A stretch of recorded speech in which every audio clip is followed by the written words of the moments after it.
You are listening to Alex Nanlohi Podcast, to know the Lord and to make Him known.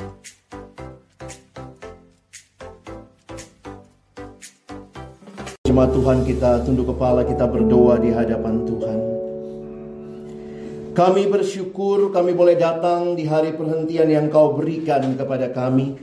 Kami bersyukur karena sungguh Engkau baik dan Engkau menyatakan kebaikan-Mu terus di dalam kehidupan kami. Dan hari ini kami sudah memuji-muji nama-Mu ya Tuhan, menaikkan doa kami kepadamu, dan tiba waktunya bagi kami untuk membuka firman-Mu ya Tuhan. Kami mohon, biarlah waktu kami membuka firman-Mu, bukalah juga hati kami. Jadikanlah hati kami seperti tanah yang baik, supaya ketika benih firman-Mu ditaburkan, itu boleh sungguh-sungguh berakar, bertumbuh dan juga berbuah nyata di dalam kehidupan kami. Kami percaya firman-Mu firman yang hidup dan yang menghidupkan kerohanian kami yang mati. Firman-Mu firman yang kudus dan yang menguduskan kehidupan kami. Firman-Mu firman yang tidak berubah, tapi firman yang kami percaya sanggup mengubah kehidupan kami. Itulah yang kembali kami rindukan menjadi bagian setiap kami yang hadir pada hari ini.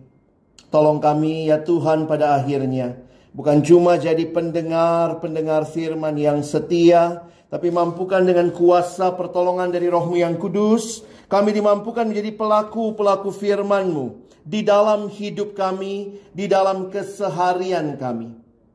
Bersabdalah ya Tuhan, kami sedia mendengarnya. Dalam satu nama yang kudus dan berkuasa, nama Tuhan kami Yesus Kristus, Sang Firman yang hidup, kami menyerahkan pemberitaan firman-Mu. Amin. Silakan duduk. Shalom. Selamat hari Minggu, jemaat yang dikasihi Tuhan.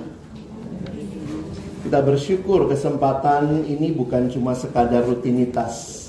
Minggu lalu kita ibadah, nanti ada yang bilang minggu depan juga ada ibadah kok Pak, ya. Tapi kita bersyukur, jangan takut sama rutinitas, tetapi maknailah rutinitas itu sehingga menjadi sesuatu yang membawa kemuliaan bagi Allah dan juga berkat bagi kita. Tema yang diberikan kepada kita hari ini sangat menarik saudara ya. Waktu istri saya lihat temanya, waduh gitu ya. Menjadi musuh Allah saudara ya. Wow.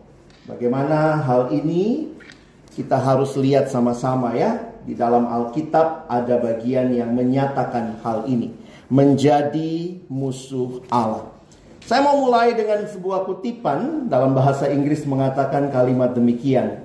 Christianity isn't just a religion, but it's a relationship with God through Jesus Christ.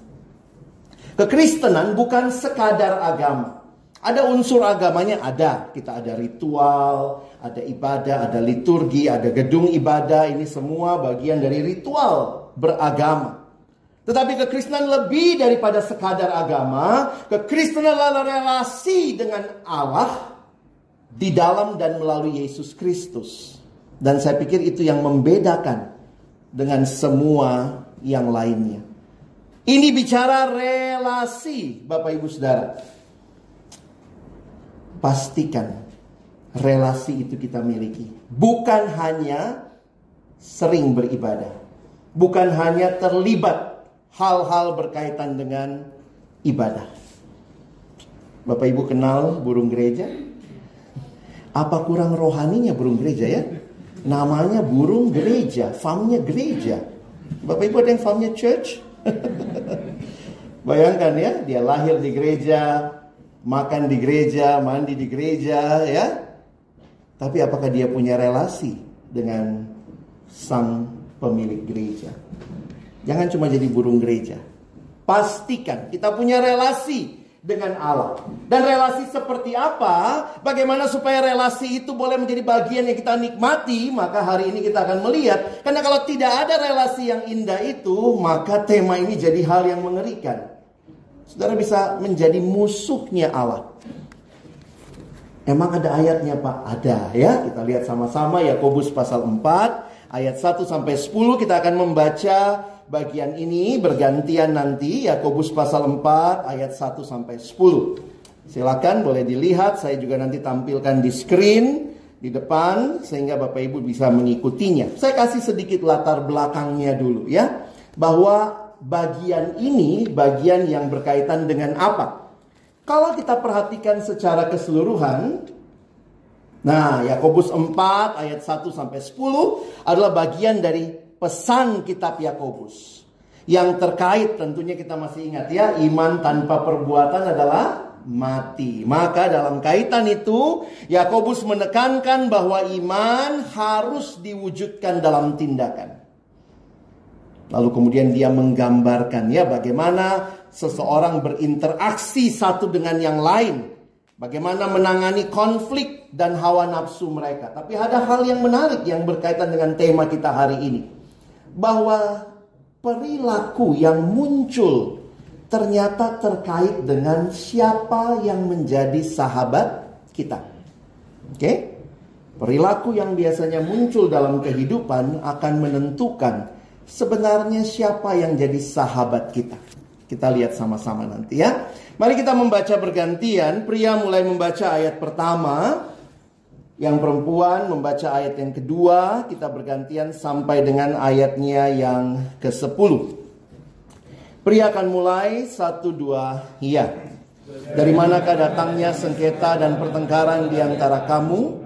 Bukankah datangnya dari hawa nafsumu yang saling berjuang di dalam tubuhmu? Kamu ingin sesuatu, tetapi kamu tidak memperolehnya.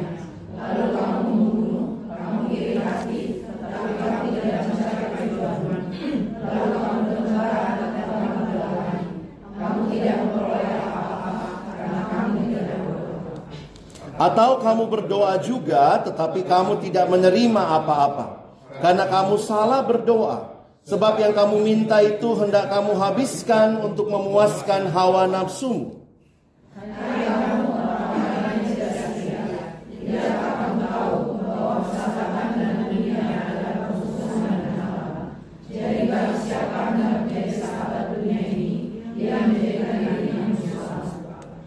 Janganlah kamu menyangka bahwa kitab suci tanpa alasan berkata, roh yang ditempatkan Allah di dalam kita diingininya dengan cemburu.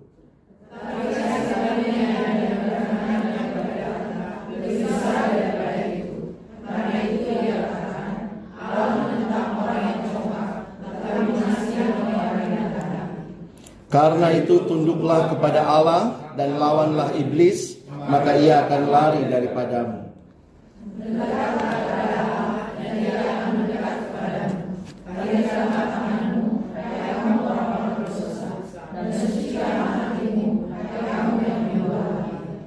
Sadarilah kemalanganmu, berduka cita dan merataplah. Hendaklah tertawamu kamu ganti dengan ratap dan sukacitamu dengan duka cita.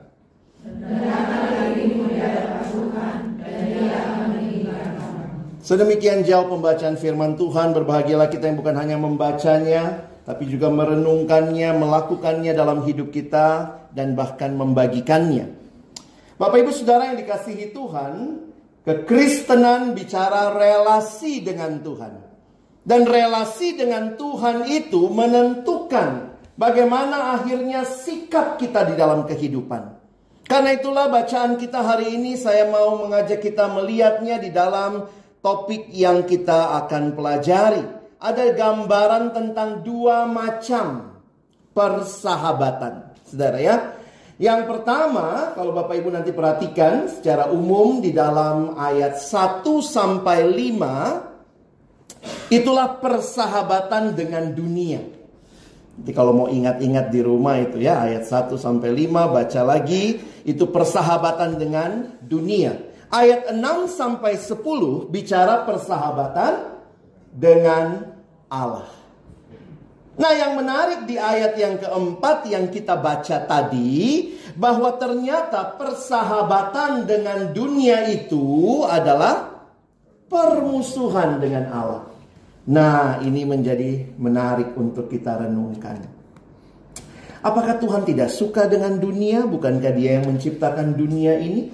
Bukankah di bagian lain dikatakan kamu garam dunia, kamu terang dunia. Lalu waktu kita sahabatan sama dunia, masa nggak boleh? Apa arti dunia di sini? Dunia yang dimaksud adalah bicara dunia yang melawan Tuhan, yang nilai-nilainya tidak sesuai dengan apa yang Tuhan kehendaki. Jadi ini tidak terkait dengan yang tadi ya. Jadi berkat di dalam dunia, jadi garam dan terang dunia. Itu tugas yang Tuhan berikan bagi kita. Tetapi Tuhan mau saudara dan saya ada di dalam dunia, tetapi tidak mengikuti cara hidup dunia. Itu beda. In the world, but not of the world. Di dalam dunia, tapi bukan bagian dari dunia. Emangnya apa sih yang menjadi nilai-nilai dunia? Nah, itulah yang nanti kita coba perhatikan. Ternyata persahabatan dengan dunia membuat orang menghidupi apa yang dunia mau. Tetapi ternyata pada saat yang sama Tuhan bilang, kalau kamu bersahabat dengan dunia, kamu ikuti nilai-nilainya, kamu musuh Allah. Karena itu Bapak Ibu Saudara, saya mau mengajak kita melihat ayat-ayat ini sekilas saja. Tentu saya tidak bisa expose dalam waktu yang terbatas. Kita akan melihat 3 hal. Yang pertama dari persahabatan dengan dunia dan persahabatan dengan Allah. Kita akan melihat yang pertama sumbernya. Yang kedua motivasinya. Dan yang ketiga hasilnya. Ya, ini cara baik untuk kita melihat bagian ini. Kita mulai dari yang pertama dulu ya. Mari kita lihat sumbernya. Kalau persahabatan dengan dunia, sumbernya dari mana? Ternyata apa yang disaksikan di dalam Yakobus pasal 4 ayat 1 sampai 5 itu adalah datangnya dari hawa nafsu. Saudara bisa lihat ayat-ayatnya. Ya, maaf kalau kecil, tetapi ada 2 kali muncul kata hawa nafsu dari dalam diri. Kita tidak bisa selamanya menyalahkan dunia ya. Kadang-kadang kita mengkambing hitamkan, habis itu sih, saya banyak melayani anak remaja ya. Jadi kadang-kadang gitu, ya kak, habis semua teman saya ngerokok, jadi saya ikut ngerokok begitu ya. Habis teman saya juga semua pada porno, makanya saya jadi ikutan porno. Jadi yang salah siapa? Oh, teman saya. Dunia ini yang dia salahkan. Tetapi persahabatan dengan dunia ternyata sumbernya adalah dari hawa nafsu. Setelah manusia jatuh dalam dosa, keinginan daging yang berjuang di dalam diri kita. Sehingga kita harus waspada. Dengan hawa nafsu itu bukan di luar, tapi di dalam diri. Makanya tokoh reformasi Martin Luther pernah bilang begini, saudara tidak bisa larang burung terbang di atas kepalamu. Tapi yang saudara bisa lakukan melarangnya supaya nggak bikin sarang di kepala saudara. Pilihannya bukan pada orang lain. Saya nggak mau pornografi, itu pilihannya bukan teman saya porno sih, dia porno, saya juga jadinya porno. Loh, pilihannya ada pada saudara. Saudara tidak bisa larang burung terbang, tapi yang saudara bisa larang jangan dia bikin sarang di kepalamu. Atau jangan sampai manggil, sin. Gitu saudara ya. Nah, itulah kita. Karena keinginan daging. Dan kemudian kalau kita perhatikan di dalam bahasa aslinya, kata hawa nafsu di situ dipakai kata hedon, pleasure. Dari kata itulah kita kenal hedonisme dan seterusnya. Keinginan daging semata. Jadi itu sumbernya. Lalu bedanya apa dengan yang bersahabat dengan Allah? Yang bersahabat dengan Allah itu yang menjadi sumbernya. Nah, tentunya dari keinginan yang Allah berikan di dalam hati. Saudara, ini kadang gak mudah dimengerti ya. Karena kita mikir-mikir gitu, dari mana hasilnya? Dapatnya itu. Nah, kalau kita bahas buah roh, maka saudara ingat, buah roh itu bukan buah naturalnya kita. Tetapi itu buah kehadiran Roh Kudus yang memimpin hidup kita. Saudara dan saya bukan orang yang mengasihi. Kok bisa tiba-tiba terjadi ketika kita dekat dengan Tuhan, kita datang kepada Tuhan, kita bisa belajar mengasihi. Oh, itu bukan buahmu, jangan sombong. Itu buah dari kehadiran Roh Kudus, makanya disebut buah roh. Kalau saya mengasihi, siapa yang harus dipuji? Saya? No. Praise be to God. Maka perhatikan bagaimana Yakobus memberikan sebenarnya penggambaran ya. Kalau kita dekat dengan Tuhan, sumbernya itu akan mempengaruhi kehidupan kita. Sehingga kalau saudara perhatikan, ini beberapa yang saya coba garis bawahi ya. Mendekatlah kepada Allah. Saya ingat waktu akan menikah itu, pendetanya membimbing kami. Karena dia tahu saya hamba Tuhan juga, pendetanya bilang, saya nggak usah banyak-banyak, lama-lama pembimbingan katanya ya. Tapi kemudian dia bilang sama saya, Pak Alex, tolong baca 1 Korintus 13. Sebelumnya dia tanya saya, kamu mengasihi calonmu? Ditanya begitu gimana jawabnya saudara ya? Udah sebar undangan ini ya. Udah tinggal 2 minggu mau menikah. Kamu mengasihi calonmu? Iya Pak Pendeta. Serius? Iya. Baca 1 Korintus 13, hadap dia. Lalu saya kemudian hadap calon saya waktu itu, lalu saya mulai baca.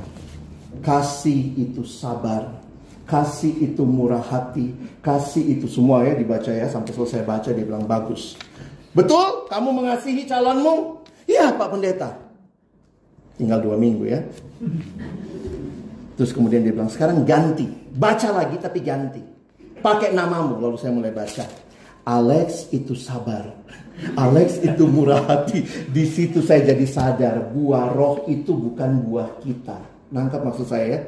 Itu bukan kita kok. Kalau bisa terjadi saya mengalami perubahan karena anugerah Allah, karena saya berserah kepada Roh Kudus, dipimpin oleh Roh Kudus, maka hari demi hari buah roh itu akan nyata. Mendekatlah kepada Allah. Dia sumber daripada pembaharuan kehidupan.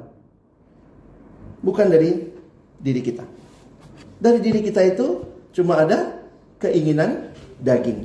Nanti kalau kita pelajari buah roh, saudara perhatikan ya, beda sekali. Waktu bicara daging, Paulus pakai istilah apa di Galatia? Perbuatan daging. Kenapa waktu roh dia nggak bilang perbuatan roh? Atau kenapa dia nggak bilang buah daging?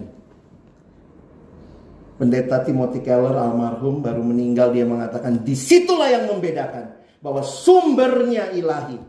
Kalau sampai berbuah, bukan karena dari naturalnya yang hanya punya sinful desire, tetapi karena anugerah Allah, maka Roh Kudus diam, buahnya ada, ya. Jadi saudara, kita jadi musuhnya Allah kalau kita membiarkan nilai-nilai dunia yang membentuk kita.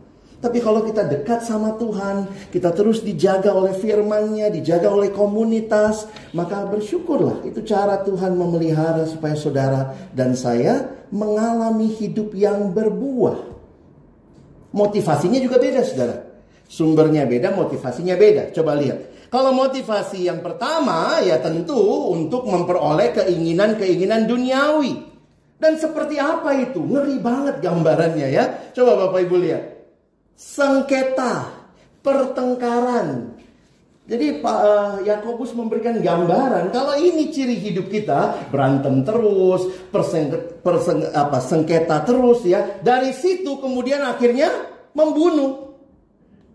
Jadi itu kayak tahapannya saudara ya.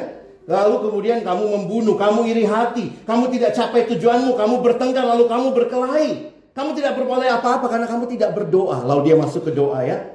Bahkan doa pun yang harusnya begitu rohani dipakai untuk memuaskan hawa nafsu. Itu kadang-kadang gitu ya. Karena saya banyak layani anak sekolah ya, anak SMA, anak kuliah. Kadang-kadang doanya anak-anak itu lucu ya. Aduh Tuhan, semoga gurunya sakit. Itu gimana itu ya? Aduh semoga dia gak datang. Semoga dosennya kecelakaan. Ngeri ya. Yang kita minta pun kita hanya pakai untuk memuaskan keinginan kita. Jadi ingat ya, kalau kita dekat dengan dunia. Saya waktu baca ini semua lebih mirip apa nih? Sinetron ya. Ini sinetron banget ya. Ayo Bapak Ibu yang habis waktunya nonton sinetron. Jangan heran kalau kita dekat dengan dunia, dekat dengan nilai-nilai dunia, itu yang masuk. Nggak heran, keluarnya juga begitu. Tapi kalau kita dekat dengan firman Tuhan, ini nilai-nilai firman Tuhan. Membunuh, bunuh Pak Pendeta, gitu-gitu. Iri hati ya, tapi ini realitanya di gereja juga ada ya. Iri hati, dengki, lihat yang satu lebih berhasil. Tapi nilai realitanya. Saudara dekat dengan siapa? Banyak sinetron-sinetron, belum lagi film-film. Saya pikir kita harus menontonnya dengan wise ya. Memang ada yang bilang, waduh Pak Pendeta, kalau tidak ada iri hati, tidak ada dendam, nanti film kungfu itu cuma satu seri. Bener ya? Itu yang bikin film kungfu banyak apa? Dendam ya. Coba misalnya kalau tidak ada dendam, begitu seri pertama, apa lu berantem, siapa kamu? Ih, kamu anak Tuhan, aku juga anak Tuhan. Ayo dalam Yesus kita bersaudara. Satu seri habis. Tapi harusnya kan itu yang indah. Tapi realitanya dunia menawarkan nilai yang berbeda. Lalu bagaimana kalau kita bersahabat dengan Allah? Motivasinya adalah supaya Tuhan dimuliakan, supaya kemuliaan Tuhan dinyatakan, bukan diriku. Supaya kerajaan Allah makin dibangun. Jadi motivasinya kekekalan, saudara. Ya, nih semua orang yang rendah hati. Ini ayat 6 sampai 10 ya. Nanti Bapak Ibu pulang, ini slide-nya sih boleh dibagi ya kalau mau lihat lagi. Rendah hati, tunduk kepada Allah, melawan iblis, mendekat pada Allah, mentahirkan tangan, mencucikan hati. Itu yang Tuhan mau. Kalau kita bersahabat dengan Tuhan, ini motivasi-motivasi yang akan terjadi. Dan perilaku-perilaku yang akan terjadi. Sadar kemalangan kita. Bukannya habis berdosa, pesta pora, seneng gitu ya. Ayo makan-makan, gue baru nipu dia nih. Asik nih, gue baru menang tender nih. Kenapa? Gue nyogok, nipu orang ini. Yuk makan sama-sama, puji diri, haleluya.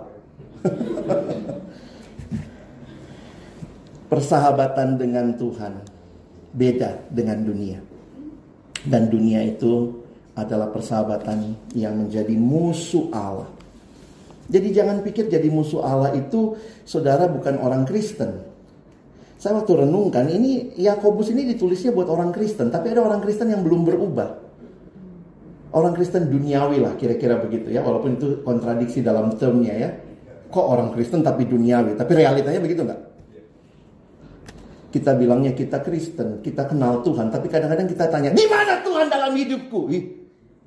Kau lebih ateis dari ateis. Makanya ada yang bilang itu namanya ateis praktis. Kita bilangnya Tuhan ada, tapi waktu alami masalah kayak Tuhan gak ada, saudara.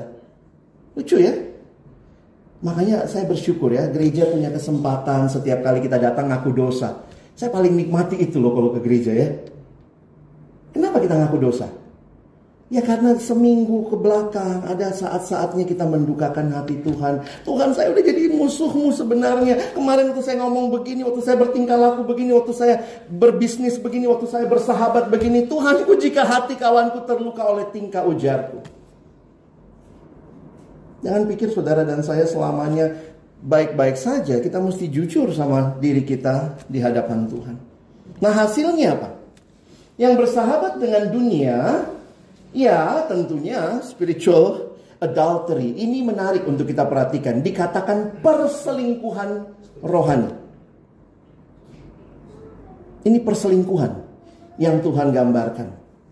Lalu dari mana kita lihat itu? Ayat ini saudara. Yakobus 4 ayat 4. Kata yang dipakai itu adalah orang-orang yang tidak setia. Itu bahasa terjemahan baru Indonesia. Tapi sebenarnya dipakai kata apa itu?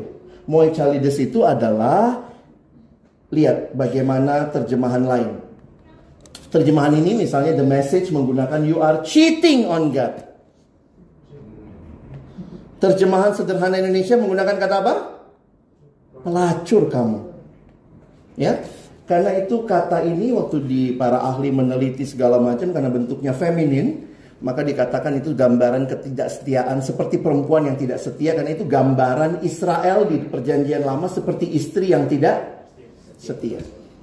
Maka dikatakan memang pelacur tidak mau setia pada satu laki-laki. Jadi orang yang bersahabat dengan dunia bukan orang yang tidak kenal Tuhan. Dia sudah milik Tuhan, tapi dia sedang melacurkan diri.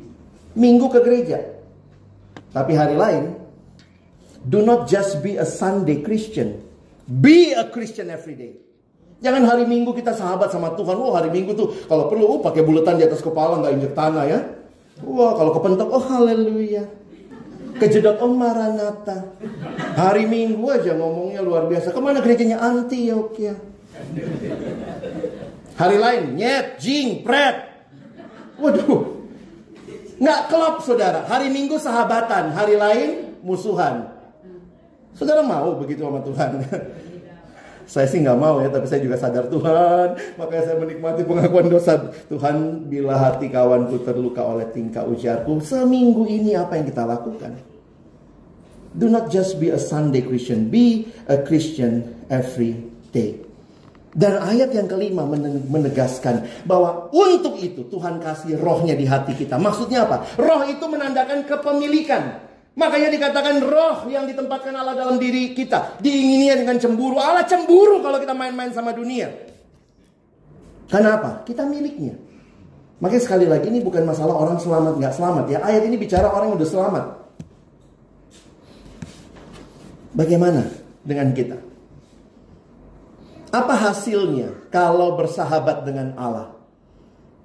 Resultnya itu in submission to the authority of God.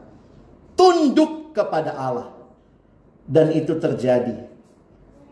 Benar-benar mau setia. Kira-kira istilahnya begitu ya. Makanya istilah ayat yang terakhir 10. Rendahkanlah dirimu di hadapan Tuhan dan Ia akan meninggikan kamu. Saudara, jangan hidup dalam spiritual adultery. Tapi hiduplah di dalam kesetiaan kepada Tuhan. Hari ini kita coba pikirkan aplikasinya ya. Ayat yang kita pegang hari ini mungkin ini ya. Yakobus 4 ayat 4. Hai kamu orang-orang yang tidak setia. Tidak tahukah kamu bahwa persahabatan dengan dunia, sekali lagi ya, adalah permusuhan dengan Allah. Ini sebenarnya tantangan kehidupan kita setiap hari. Saya anak Tuhan, yes, tapi apakah engkau bersahabat dengan Dia? Dan persahabatanmu apakah ditunjukkan dengan nilai-nilai hidupmu?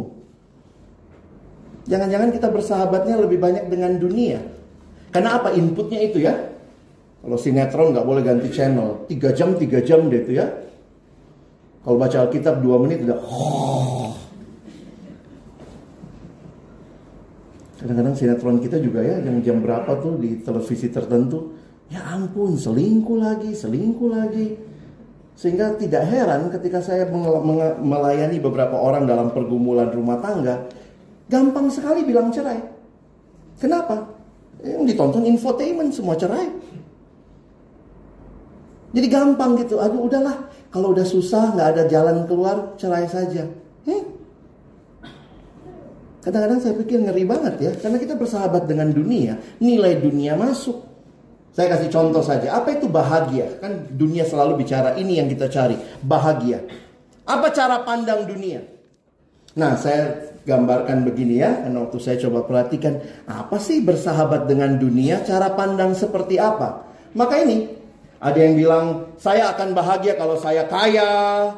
Uangnya banyak, sukses, berhasil dalam pekerjaan, bisnis, keluarga, masyarakat. Bukankah itu materialistis?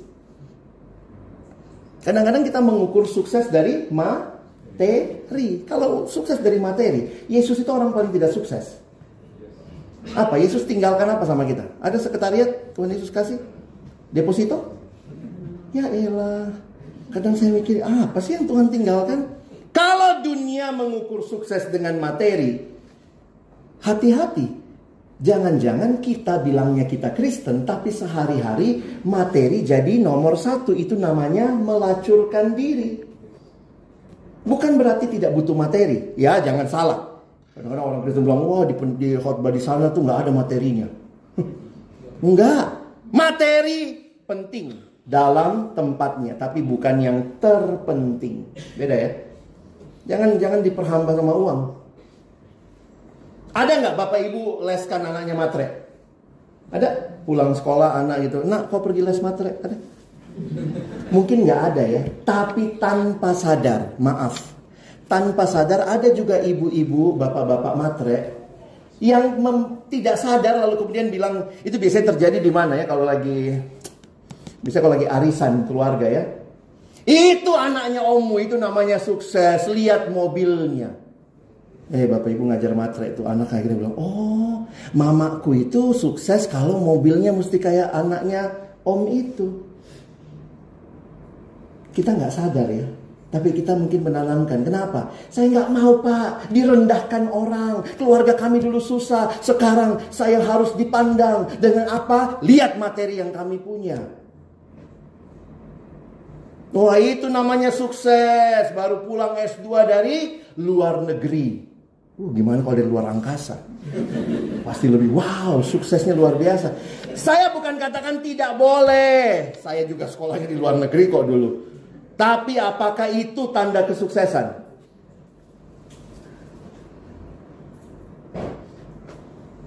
Belanja sepuasnya. Puas kalau belanja sepuasnya. Sekarang kan semua sejauh klik ya. Dia hanya sejauh klik. Mau beli apa aja klik. Orang punya itu kita juga mau punya gitu ya. Jadi kadang-kadang nilai dunia lebih menguasai kita, bukan nilai Alkitab. Sekarang orang beli barang karena apa?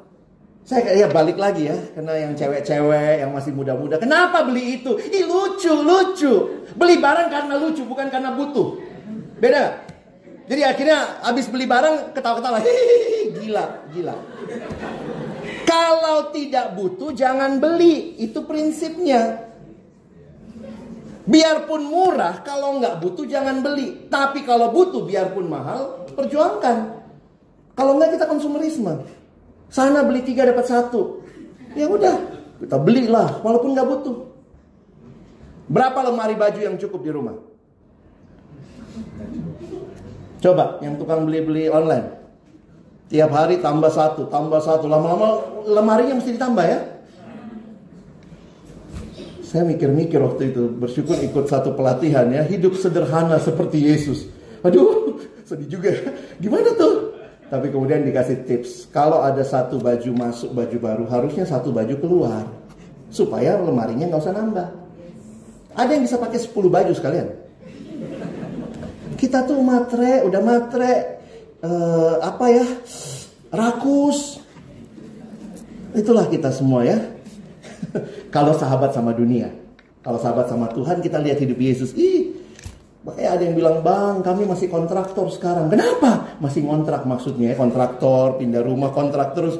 Saya bilang ya Tuhan Yesus sampai terakhir gak punya rumah. Oh tapi itu Yesus bang, bukan saya. Jadi kita bukan harus meniru Yesus dalam semua hal itu begitu ya. Dalam pengertian jangan terjebak sama materi. Itu nilai dunia ya. Makan minum sepuasnya, hedonis gitu ya. Saya sekarang makin membatasi juga ya, all you can eat itu ya. Aduh, tapi itu gaya hidup sih ya. Emak reuni di all you can eat, padahal makannya dikit. Mama rugi itu ya.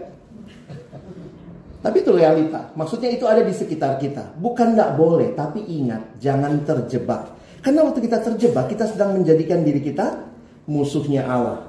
Saya akan bahagia kalau saya nikah dengan orang yang dikasihi. Saya ingat banget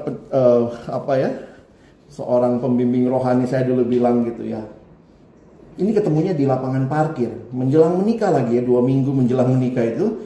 Terus dia bilang gini, Alex gimana persiapan nikahnya? Oh ya udah siap bang semua. Saya boleh kasih nasihat pernikahan? Di parkiran saudara. Boleh bang. Dia bilang, ingat Alex ya, menikah bukan untuk bahagia. Ya abang.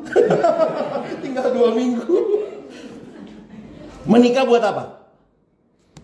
Untuk bahagia. Yang bisa buat kita bahagia cuma Tuhan Yesus. Sehingga yang belum menikah bisa bahagia? Oh bisa, asal di dalam Tuhan Yesus. Makanya ada jojoba ya, jomblo-jomblo bahagia. Karena punya Tuhan Yesus. Kalau yang bikin bahagia itu menikah, loh, realitanya ada yang sudah menikah nggak bahagia karena tidak dalam Tuhan. Benar saudara ya? Jadi jangan nikahnya. Ini ibu-ibu yang kadang-kadang gitu ya. Ada yang bilang, aduh anakku saya kasihan Pak Pendeta, anakku gak kawin-kawin ini Pak Pendeta. Gimana ya, kawinlah siapa aja. Enak banget loh. Anak lu yang menderita nanti. Jadi hati-hati. Kadang-kadang nilai dunia, kita namanya Kristen, tapi nilainya masih dunia. Menganggap ras kita paling utama. Memang tuh kalau orang ini nih, wah kita sebut sukunya. Memang kita lah ini yang paling, ras paling tinggi, paling dekat sama Adam. Saya agak susah saudara ya, karena papa saya Ambon, mama saya Manado Tionghoa. Jadi semua ada gitu ya. Kalau dihina orang Tionghoa saya berasa, dihina orang Ambon saya berasa, dihina orang Manado saya berasa, dihina orang Kristen saya juga berasa gitu ya. Saudara, ini fourth minority ya. Tapi realitanya kita ada dalam dunia. Jangan-jangan cara pandang kita kepada suku lain itu sangat duniawi. Maka disinilah kita ditantang oleh firman Tuhan pagi ini. Menikah bukan untuk bahagia. Yang bahagia itu kalau dalam Kristus. Kalau kamu dalam Kristus, pasanganmu dalam Kristus, kalian menikah, maka bahagianya itu. Kalau yang bikin bahagia menikah, saya suruh anak TK itu menikah semua. Biar bahagia kan? Iya dong. Mari kita ke sekolah minggu. Kawin kamu semua. Biar kau bahagia. Tapi kan bukan itu. Bahagia itu kan apa? Karena punya Yesus. Karena itu dari TK, dari kecil, tantang dia terima Yesus. Didik di sekolah minggu. Yang belum datang anaknya bawa ya. Bawa cucu tetangga juga. Perkenalkan mereka sama Yesus. Itu yang bikin dia bahagia, bukan menikahnya. Ya. Nah, jadi yang terakhir, sahabat sama Allah ya. Saudara sudah tahu lah ya. Kita punya persekutuan. Nah, nilainya Allah ini keadilan, kebenaran, kejujuran. Nah, cara pandang Kristen ini bahagia kalau hidup sesuai kehendak Allah. Uangmu banyak tapi korupsi. Materialisme bilang itu bersukses, tapi Kristen bilang oh enggak. Bukan itu kesuksesan. Kalau bisa bikin orang lain bahagia, jangan selfish dengan kebahagiaan. Bahagia itu bukan tujuan, tapi akibat. Kalau saudara ketemu Tuhan, akibatnya saudara bahagia. Tuhanlah jadi tujuanmu. Hidup diberkati karena ketaatan. Lebih bahagia memberi daripada menerima. Hanya Tuhan yang dapat memuaskan kita. Maka saudara, dua pertanyaan ini kiranya jadi perenungan kita ya. Bagaimana persahabatan kita? Kita sedang bangun persahabatan dengan Allah? Tiap hari baca firman? Tiap minggu ibadah di gereja? Doa? Dan mari kita juga bangun relasi itu dengan sesama. Tuhan menolong kita pulang jadi sahabat-sahabat Allah, bukan musuh Allah. Amin. Mari berdoa. Tuhan, terima kasih buat firman-Mu, kerinduan kami, tolong kami Tuhan. Yang hidup cuma satu kali ini, kami tidak hidup jadi musuh-musuh Allah. Tapi kami hidup sebagai sahabat-sahabat Allah, yang kehidupan kami boleh dilihat orang lain dan mereka pun datang dan mengenal Tuhan. Kami bersyukur dalam nama Yesus kami berdoa. Amin.